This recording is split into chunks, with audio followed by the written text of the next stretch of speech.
I'm not saying that I can't sell a female superhero, which I can. What I'm saying is that I can't do an entire line of 4 figures in one series of nothing but females and put it in the boys action aisle. Can I sell it as an Amazon exclusive or a Spawn.com exclusive? Yeah, maybe, but not at the boys action figure aisle. There's a reason why it's called boys action figure aisle. Your son comes home and he gets straight A's for a year, and you go, you know what, we're gonna buy you a gift. Your dad and I are going out, and we're gonna bring you a gift. We're gonna bring you action figure even.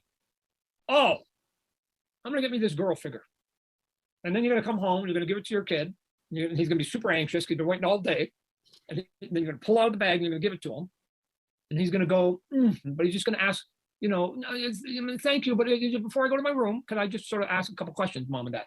Did they have any superhero dudes? Oh yeah, okay. Did they have any robots? Oh yeah, lots of robots. Should have seen it. Monsters, of course. Creatures, yes. Military, yes.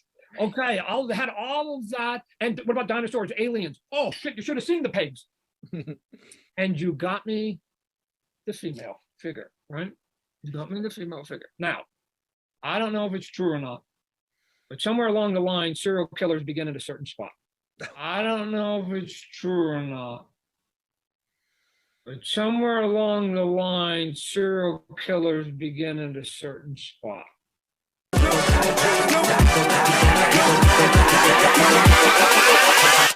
Hold up.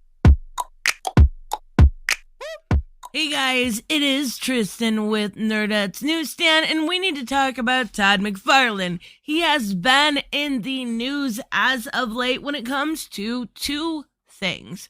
First off, saying that serial killers were created by giving little boys girl action figures. Obviously, he was being a bit tongue-in-cheek here. I have no issue with this, but I want to talk about how it unironically proves the argument towards representation by not even talking about it. And then we need to talk about the action figures a little bit and the removal of the little plastic guns that they come with. And I have some examples I want to show you and why this, in a nutshell, is pretty dumb. And honestly, I'm not sure why they're doing it for characters that having a gun is part of their core character. So we're going to get into it, but make sure you guys are subscribed. Hit the button down below, please. We can be best friends. I promise. You just have to hit subscribe. Hit like, leave me a comment down below. Let me know what you think of this whole situation. And first off, all of this comes from an interview from Shadamus Prime YouTube channel. No hate towards Shadamus Prime. He does an amazing job. He is far beyond my video production level, so absolutely love the channel.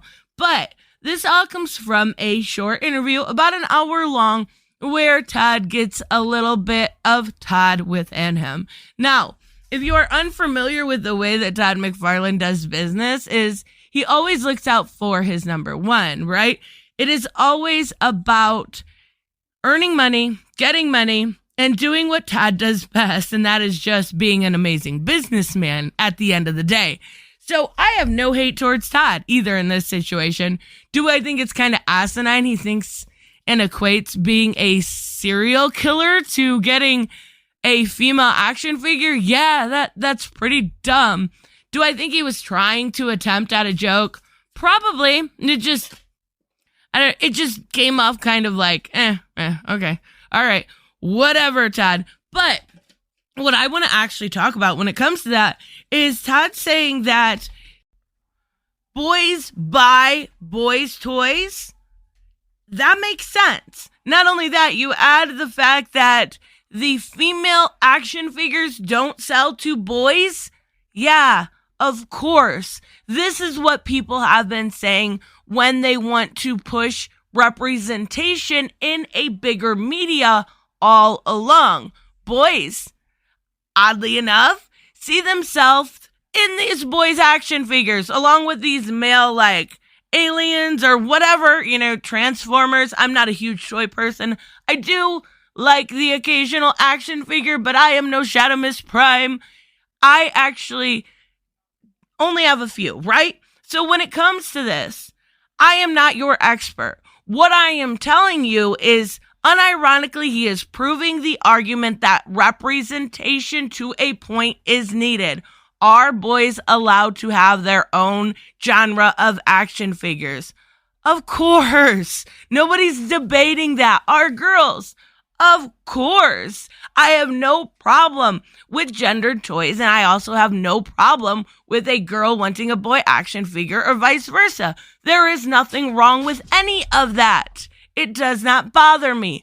But if you're going to sit here and say that Todd is not proving the need for representation, you're denying reality. At this point, we are seeing the idea, and I believe it was Bleeding Cool that broke down the actual numbers if you want to check it out.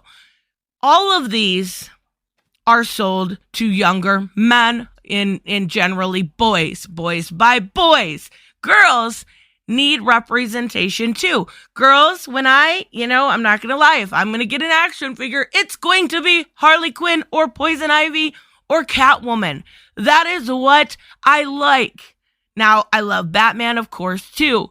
But generally, if I'm going to spend some money on something, it is going to be one of my leading ladies that I love. Again, just proving that argument. Representation, when done organically, is what is needed. And that is why when you see more representation, it is because they are trying to bring in a bigger audience. Case in point, Todd McFarlane. Now let's move on to the gun issue, because this one I find very silly. I can show you a couple examples on the screen. We have Peacemaker, Grifter, both characters, and Hush also, that use guns. All three characters that use gun. And in this interview with Shadamis Prime, Todd McFarlane basically says they are trying to, in a way, get rid of these, right? And you have to kind of bow down to the corporation. And unfortunately, that is the truth. Corporations are the foundation of capitalism. And if you want these printed with the DC imprint, you are going to have to do what they say. But Peacemaker is a bigger deal right now. He was in the Suicide Squad. He had his own show, which I absolutely adored. But a big plot point in this was that he didn't have his Dove of Peace on the gun that Harcourt gave him within the first couple episodes. And it was, he needed that gun, but you could have also put on that Dove of Peace. Peacemaker uses a gun. When has Peacemaker ever used a sword? And the same goes for Hush. The same goes for Grifter. My biggest issue with this is not only do I find it very silly because it doesn't change the media at a larger degree, but it's also not helping anything. If you're doing this because of gun violence, you're wasting your energy. Actually do something productive if that is what you are against. Do something. Raise awareness. Go and start donating, money from these massive corporations.